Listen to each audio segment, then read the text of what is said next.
Islamic जिहादियों ने बांग्लादेश के हिंदुओं को भारत के हिंदुओं से मिला दिया है। मुसलमानों द्वारा बांग्ला हिंदुओं के कत्लेआम से देवभूमि के हिंदू का खून खौल रहा है। बांग्लादेश में इससे पहले हिंदू महिलाओं के अपहरण, बलात्कार, कत्लेआम, घरों को जलाना एक रूटीन समझा जाता था। बांग्ला हिंदू रोज थोड़ा थोड़ा कटता था। उसकी चीखें बांग्लादेश भारत सीमा को लांघती ना थीं, लेकिन इस बार चीखों पुकार इतनी अधिक है कि गिलगित अक्साई चीन से कन्याकुमारी तक का हिंदू सहम उठा है। मुसलमानों ने इस्लाम का राज्य स्थापित करने के लिए अपने दस्तावेजों में गैर मुसलमानों को गुलाम कहना शुरू कर दिया है।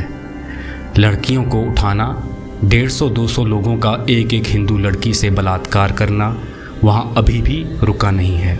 उल्टा अब जहाँ जहाँ हिंदू प्रतिकार कर रहा है, हथियार उठा रहा है, वहाँ फौज से उन्हें दबाया जा रहा है। बांग्लादेश के हिंदू नरसंहार ने सभी राजनीतिक दलों, फिल्मी सितारों, नेताओं को बेनकाब कर दिया है। कोई खुलकर हिंदुओं के साथ नहीं खड़ा हुआ है।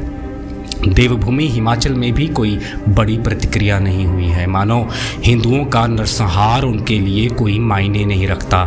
इससे हमें एक रहस्य ये मालूम हो गया है कि हिमाचल विधानसभा में एक भी विधायक ऐसा नहीं है जिसे अपनी हिंदू पहचान पर गर्व हो, जिसे एक हिंदू के नाते दूसरे हिंदू से कोई प्रेम हो।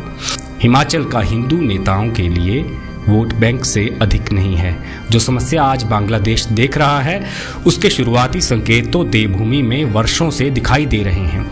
मस्जिदों, कब्रिस्तानों और मदरसों का जाल बढ़ना, हिंदू लड़कियों को मुसलमानों द्वारा लव जिहाद का शिकार बनाना, वक्फ बोर्ड नामक भूमाफिया का हिंदुओं की ज़मीनों पर दावा ठोकना, हज़ारों की संख्या में टुकड़ियां बनाकर फेरी वालों का दीमक की तरह लोकल हिंदू का व्यापार छीनना, कलमा पढ़कर हिंदू बेटी प्राची राणा का गला काटने वाले को पूरी कानूनी सहायता देना, गौहत्या और गौतस्करी में लोकल और बाहरी मुसलमानों का बड़ी गिनती में शामिल होना, हिमाचल के मुसलमानों का तबलीगी जमात से ट्रेनिंग लेकर आना, जिन गांवों में एक भी मुसलमान नहीं रहता वहां मस्जिदों का निर्माण करना। यदि किसी को गलतफहमी में जीना है तो वह जिए, लेकिन यह सत्य है कि बांग्लादेश से लेकर पाकिस्तान तक इस्लाम की शिक्षाओं पर हूबहू चलते हुए इन दो देशों में हिंदुओं का बचना अब लगभग नामुमकिन हो गया है।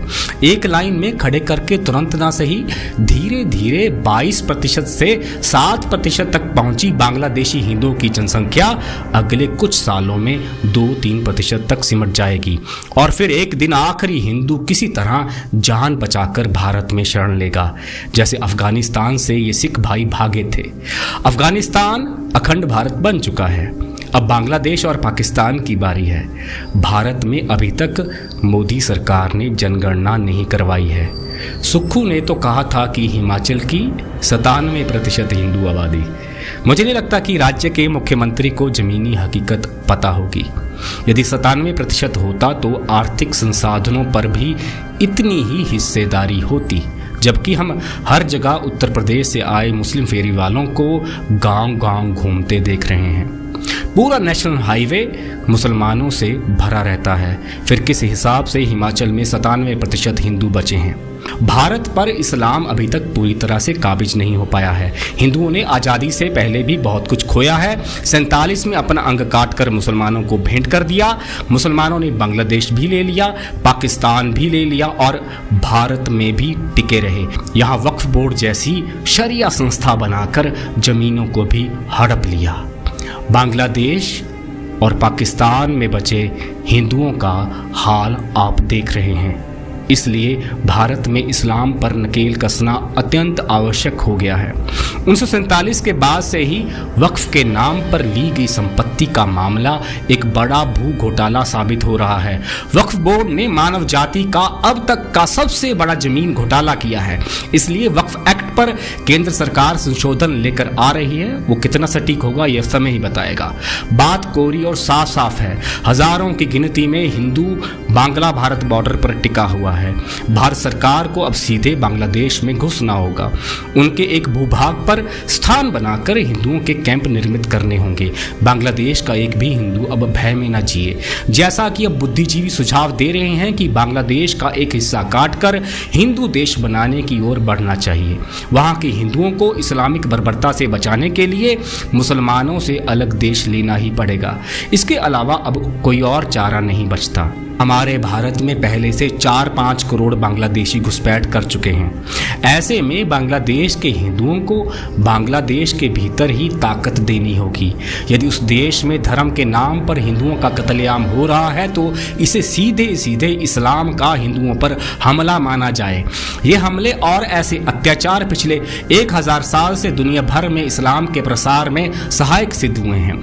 हिंसा और स्त्रियों का अपमान और लूटपाट जैसे जघन्य अपराध इस्लाम के मदरसों व जमातों में मान्यता प्राप्त सिद्धांत के रूप में पढ़ाए जाते हैं। इसलिए पूरे विश्व के हिंदुओं, ईसाइयों, सिखों, बौद्धों, पारसी, यहूदियों को एकजुट होकर इस वैश्विक समस्या से लड़ना चाहिए। यहूदी तो इजराइल के माध्यम से इस्लामिक जहादियों को उनका स्थान बता रहा है। बांग्लादेश के हिंदुओं का पक्ष जिस तीव्रता, तत्परता और बंधुत्व से यहूदियों ने उठाया है उतना तो भारत का हिंदू सोच भी नहीं सकता। ऐसे में इजराइल वासियों का साहस बढ़ाते हुए हमें बांग्लादेश के हिंदुओं का साथ देते हुए भारत के हिंदू को एकजुट करना है। फिलहाल हिमाचल का हिंदू खुलकर अपने भाइयों के पक्ष में आए। धन्यवाद। जय भवानी। हर हर महादेव।